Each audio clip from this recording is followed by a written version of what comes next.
आज हम लोग सीखेंगे समास। समास दो या दो से अधिक शब्दों से मिलकर बने हुए सार्थक शब्द को समास कहते हैं। समास 6 प्रकार के होते हैं: अव्ययी भाव समास, तत्पुरुष समास, कर्मधारय समास, द्विगु समास, द्वंद्व समास और बहुव्रीहि समास। इसको हम अच्छे से समझ सकते हैं। जहाँ दो या दो से अधिक शब्द, चाहे वो कोई भी शब्द हो, वो मिलकर जो एक सार्थक शब्द मतलब एक संयुक्त शब्द बनाते हैं, एक जोड़ के एक अलग ही शब्द बनाते हैं, वो एक समास कहलाते हैं। तो समझते पहले अव्ययी भाव समास किसे कहते हैं। अव्ययी भाव समास, जिस समास का पहला पद प्रधान हो उसे अव्ययी भाव समास कहते हैं। इसको हम लोग उदाहरण के लिए समझ सकते हैं, जैसे प्रतिदिन, प्रति प्लस दिन, आज जन्म, आप प्लस जन्म, यथा संभव, यथा प्लस संभव, प्रतिकूल, प्रति जोड़ कूल। जैसे हमने क्या कहा, पहला शब्द क्या हो, प्रधान हो, मतलब पहला शब्द हमें लगे कि वो कुछ खास प्रतीत हो रहा हो, जिसको हम समझाने के लिए हम समझ सकते हैं। जैसे प्रतिदिन, प्रत्येक दिन, जिस तरह हम लोग हर दिन को काम कोई करेंगे उस तरह हम लोग प्रतिदिन कहलाएगा। अब जैसे आज जन्म, एक होता है जन्म जो करेगा, जो मान लो किसी ने कहा कि आप वो जन्म से आपके साथ है, और एक आज जन्म, वो जब से जन्मा है तब से आपके साथ है। तो ये हुआ हमारा थोड़ा सा डिफरेंस।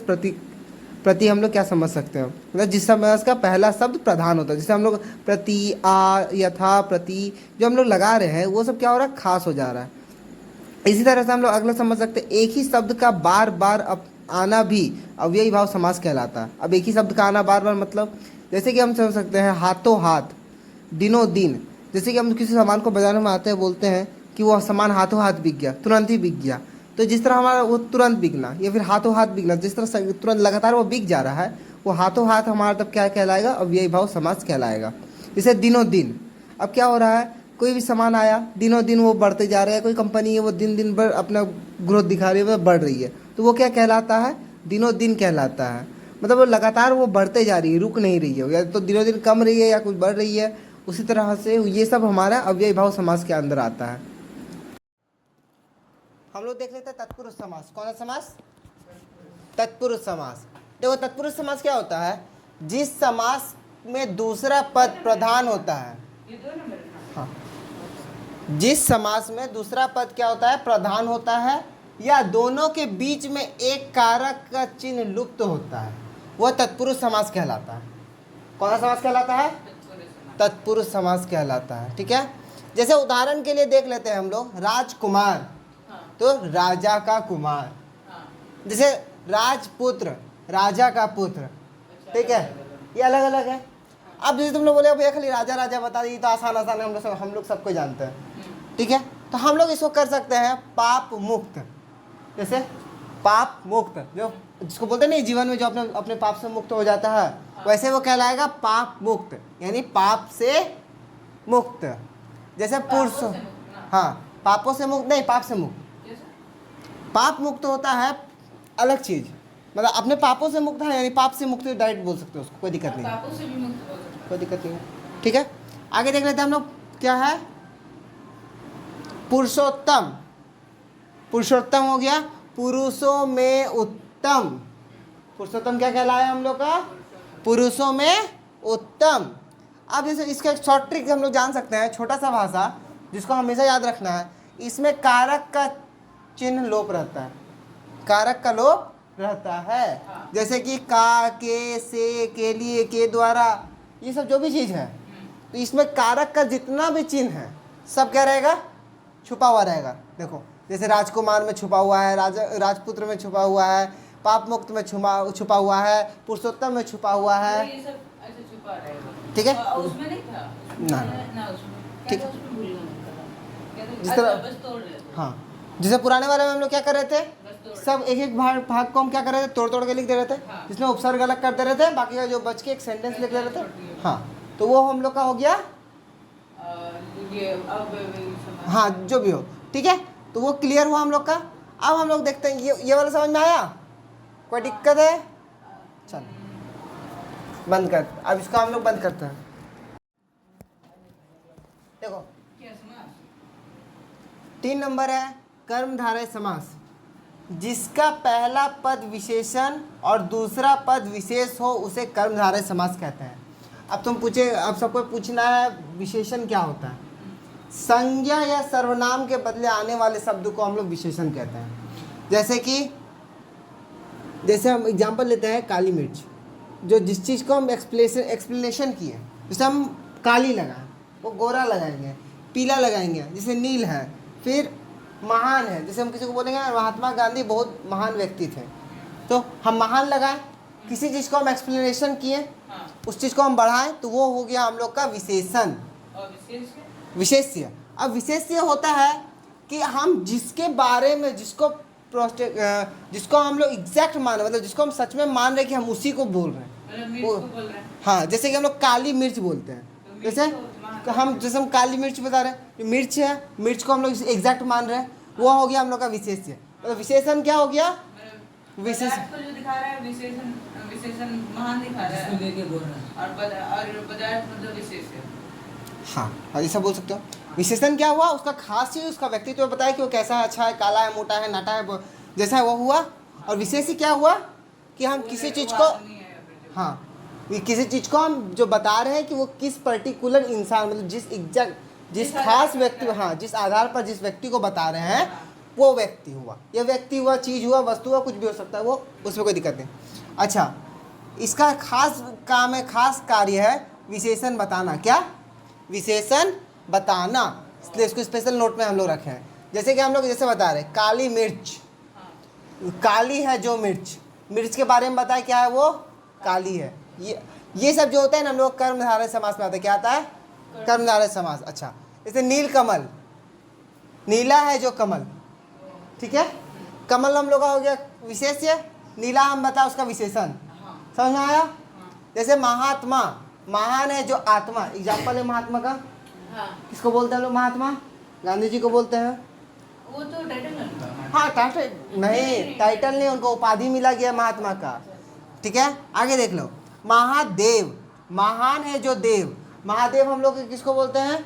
शिव जी को बोलते हैं। जाहिर सा बात, सब बहुत कुछ जानता होगा। तो महात्मा, महान क्या हो गया हम लोग का?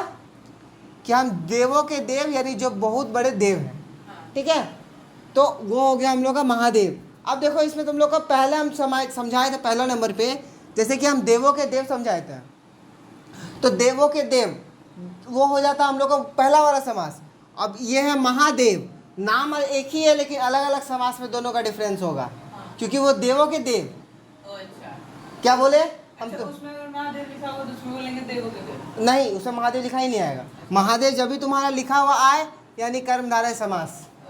ठीक है, अब है चंद्रमुख, यानी चांद जैसा मुख। अगला क्या है? चंद्रमुख, जैसा चांद जैसा जिसका मुख हो, चांद जैसा जिसका मुख हो। चांद को सुंदरता बताया गया, चमकता हुआ बताया गया, तो वैसे बता रहा, चांद जैसा जिसका मुख हो उसे हम लोग क्या कहते हैं? चंद्रमुख। ये हुआ हम लोग का कुछ एग्जाम्पल्स। क्लियर है? कोई डाउट है? पक्का? चलो आगे बढ़ते हैं। तो अगला देख लेते हैं हम लोग, द्विगु समास। चौथा नंबर है, बहुत इजी है। द्विगु समास, जिस समास का पहला पद संख्यावाचक होता है। क्या पहचानना है? जिस समास का पहला पद संख्यावाचक होता है, ठीक है, वह द्विगु समास कहलाता है। इसका ट्रिक हम लोग पहचान सकते हैं, बहुत इजी है। नंबर शो होगा। क्या शो होगा? नंबर्स, यानी संख्या पता चलेगा। उदाहरण के लिए हम लोग देख सकते हैं संख्यावाचक, क्योंकि नंबर्स जो भी होता है हम लोग लिखते हैं एक वाचक, बहुवाचक। ठीक है, तो उस तरह से हम लोग संख्यावाचक लिख सकते हैं। आगे देख लेते हैं, जैसे हम लोग चौराहा, जैसे हम लोग समझते हैं, देखो पहले समझ में आता चौ, तो उसको हम लोग तोड़ेंगे कैसे? चार राहों का समूह, मतलब जहाँ चार राह, मतलब जहाँ चार रास्ता। हाँ, चार राहों वाला रास्ता भी बोल सकते हैं, कोई दिक्कत नहीं है। हाँ, क्लियर? तो चार राहों का रास्ता भी लिख सकते हैं, लेकिन समूह इसमें बोलना आसान होगा, अच्छा होगा, क्योंकि समूह एक जगह जब बैठता है, वो मतलब जब भी एक जगह पर बहुत कोई लोग बैठता है, तो क्या बोलते हैं हम लोग? समूह में बैठा हुआ है। हाँ, तो रास्ता है, तो रास्ता का चार रास्ता एक जगह से मिल रहा है, तो समूह हो गया, रास्ताओं का समूह हो गया। तो इसीलिए हम लोग बोले इसको चार राहों का समूह। ठीक है, आगे है जैसे त्रिकोण, तीन कोनों का समूह। तीन कोण एक दूसरे से मिला, जैसे लोग ट्रायंगल बनाते हैं एक दूसरे पर, तो एक दो कोण तीनों एक भुजा से मिला, तो वो त्रिकोण। अब जैसे तिरंगा, ठीक है, तीन रंगों का समूह। तिरंगा जिस तरह हम लोग राष्ट्र ध्वज जिस तरह, हाँ, जो भी हो, जैसे ऑरेंज है, वाइट है, ग्रीन है, तो तीनों चीज़ हम लोग का मिल रहा है, तो वो हम लोग क्या हुआ? तिरंगा। 3 रंगों का मेल, 3 रंगों का समूह, क्या हुआ? तिरंगा। क्लियर? समझ में आया द्विगु समास? हाँ 5वां नंबर है द्वंद्व समास। द्वंद्व समास क्या है? जिस समास के दोनों पद प्रधान होते हैं ऐसे समास को द्वंद्व समास कहते हैं। देखो नाम में ही समझ में आ रहा है, द्वंद्व, दो लग रहा है हम लोगों को कि ऐसा कि दो वो हो सकता है, द्वंद्व। ठीक है, अब इसका ट्रिक क्या है? दोनों सब एक दूसरे के उल्टे होते हैं, दोनों सब एक दूसरे के उल्टे होते हैं। और इसमें एक छोटा सा तुम लोग याद रख सकते हो, अधिकतर इसमें और का उपयोग होता है, और वह अथवा ये सब का उपयोग हो सकता है। ठीक है, जैसे उदाहरण के लिए हम देखते हैं पाप और पुण्य। पाप पुण्य हम लोग लिखते हैं पाप पुण्य, तो लिखा था इस शुद्ध में क्या लिखा था? पाप और पुण्य। सुख दुख में साथ है, सुख और दुख में साथ है। ठीक है, गुण दोष, गुण और दोष दोनों साथ में है। मतलब ऐसा चीज़ जिसमें हम लोग दोनों का चीज़ एग्जैक्ट साथ में रहे, मतलब एक उल्टा एक सीधा रहे। जैसे हम लोग सुख है तो दुख है, गुण है तो दोष है, पाप किया है तो पुण्य भी किया है। तो ये सब चीज़ जो हम लोग किए, ये सब किसके अंदर आता है? हम लोग का द्वंद्व समास के अंदर आता है।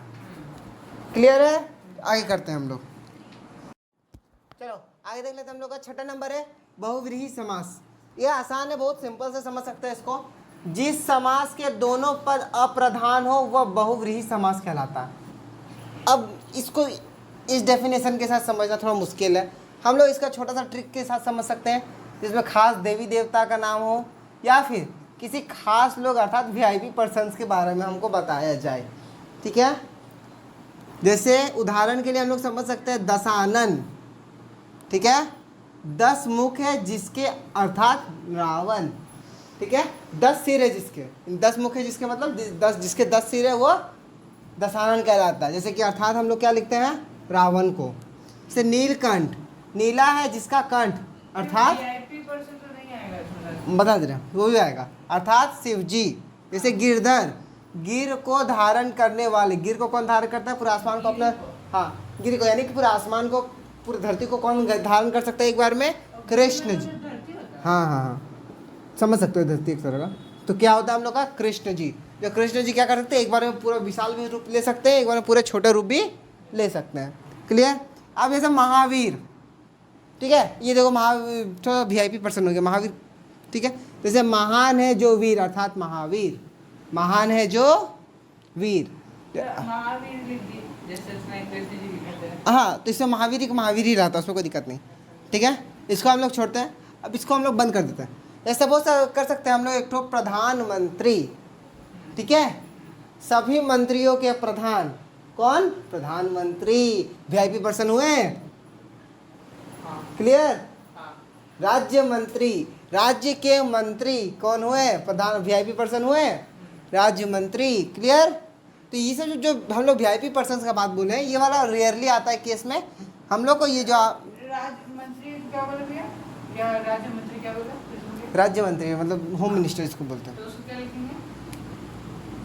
क्या लिखेंगे बोले? राज्य मंत्री राज्य का मंत्री, जो मंत्री राज्य में राज करता। राज्य का मंत्री। क्लियर? समझ में आया? चलो बंद करता है, आज के लिए इतना काफी।